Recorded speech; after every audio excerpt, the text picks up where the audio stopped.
السلام علیکم ورحمۃ اللہ وبرکاتہ۔ کیا حال ہے سب کا؟ نحمده ونصلی علی رسولہ الکریم، اما بعد فاعوذ باللہ من الشیطان الرجیم، بسم اللہ الرحمن الرحیم۔ رب اشرح لی صدری ویسر لی امری واحلل عقدۃ من لسانی یفقہوا قولی۔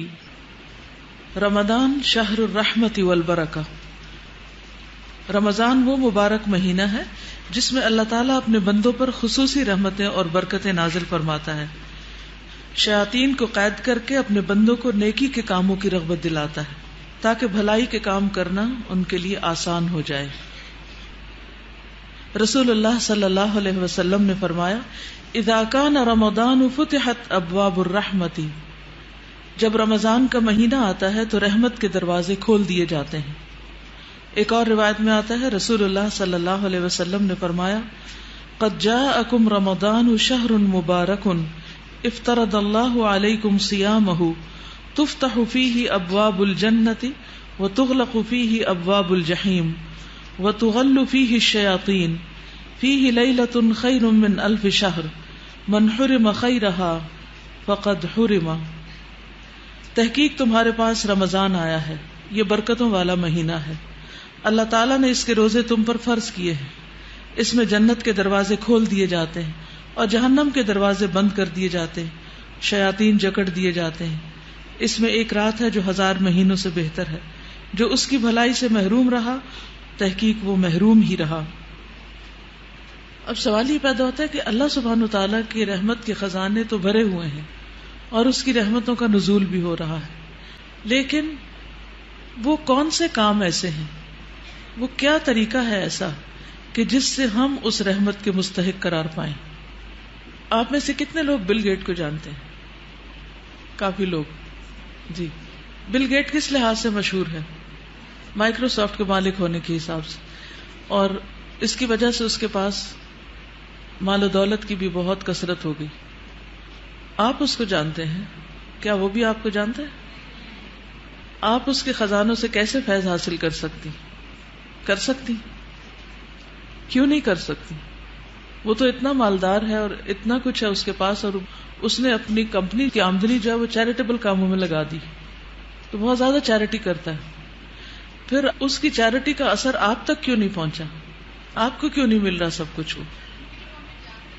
وہ آپ کو نہیں جانتا اور آپ کی اس تک رسائی نہیں، ٹھیک ہے؟ نہ وہ آپ کو جانتا ہے نہ آپ اس کو جانتے ہیں، یا آپ اس تک پہنچ نہیں سکتے۔ تو نتیجہ کیا ہے؟ جو کچھ وہ دوسروں پہ لٹا رہا ہے اس میں سے آپ کا حصہ کچھ بھی نہیں۔ تو اس سے کیا پتہ چلتا ہے؟ اب اس مثال سے اس بات کو سمجھیے۔ اللہ سبحانہ وتعالیٰ تو خیر آپ کو جانتے ہیں، اللہ سبحانہ وتعالیٰ کے خزانے بھی وسیع ہیں، وہ اپنی رحمتوں کے خزانے عام کیے ہوئے ہیں، وہ لٹا رہے ہیں اپنے خزانے، لیکن آپ کو کب ملیں گے وہ خزانے؟ ان میں سے آپ کو حصہ کب ملے گا؟ جب آپ کا اللہ تعالی سے تعلق ہوگا، آپ اللہ تعالیٰ کو راضی کریں گے، آپ اللہ تعالیٰ کی طرف متوجہ ہوں گے، آپ اس کو یاد کریں گے۔ فاذکرونی اذکرکم، تم مجھے یاد کرو میں تمہیں یاد کروں گا۔ تو اگر آپ یہ چاہتے ہیں کہ آپ کو رمضان المبارک میں اور رمضان کے علاوہ بھی، کیونکہ اللہ سبحانہ وتعالیٰ کی رحمتیں آپ پر صرف رمضان میں نہیں بلکہ رمضان کے علاوہ بھی ہوتی، تو جب اللہ سبحانہ وتعالیٰ کی رحمتیں عام ہیں تو ان سے فائدہ کون اٹھاتے ہیں؟ جو خود ان کی طرف متوجہ ہوتے ہیں، ایسے کام کرتے ہیں کہ جن سے رحمت نازل ہوتی ہے۔ تو اچھے کام کرنے بہت ضروری ہیں تاکہ ہم اللہ تعالیٰ کی رحمتوں سے حصہ پا سکیں۔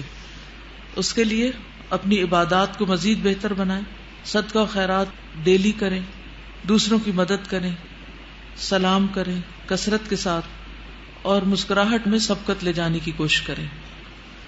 اسی طرح اس دعا کو بھی پڑھیں، یا حی یا قیوم برحمتک استغیث اصلح لی شأنی کلہ ولا تکلنی الی نفسی طرفۃ عین۔ اے زندہ اور قائم رہنے والے، تیری رحمت کے سبب سے فریاد کرتا ہوں کہ میرے سب کاموں کی اصلاح فرما دے، اور پلک جھپکنے تک کے لیے بھی مجھے میرے نفس کے حوالے نہ کر۔ یعنی ایک لمحے کے لیے بھی مجھے میرے نفس کے حوالے نہ کر، کیونکہ نفس کے حوالے ہونے میں کیا خطرہ ہے، کیا مشکل ہے؟ اگر ایک لمحے کے لیے بھی انسان نفس کے حوالے ہو جاتا ہے تو کیا کرتا ہے؟ نفس فوراً انسان کو برائی کی طرف مائل کرتا ہے. ان النفس لامارۃ بالسوء، نفس انسان کو بہت زیادہ حکم دیتا ہے برے کام کرنے کا.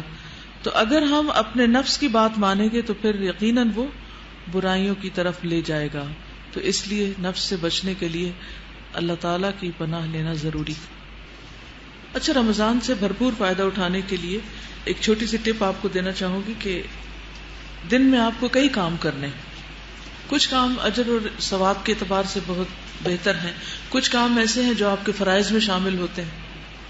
آپ آج کے دن پورے دن میں اپنا جائزہ لیں گے کہ آپ کے دن کے مختلف حصوں میں آپ کا انرجی لیول کیا تھا، آپ کی فیلنگ اور کیفیت کیا تھی، کون سا کام آپ کس وقت زیادہ بہتر طور پہ کر سکے.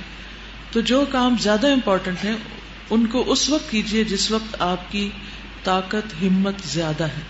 اس وقت کے لیے نہ ٹالیے کہ جب آپ کچھ کرنے کے قابل نہ رہیں اور پھر آپ کہیں کہ اب آج کا میرا ٹارگٹ پورا ہی نہیں ہوا.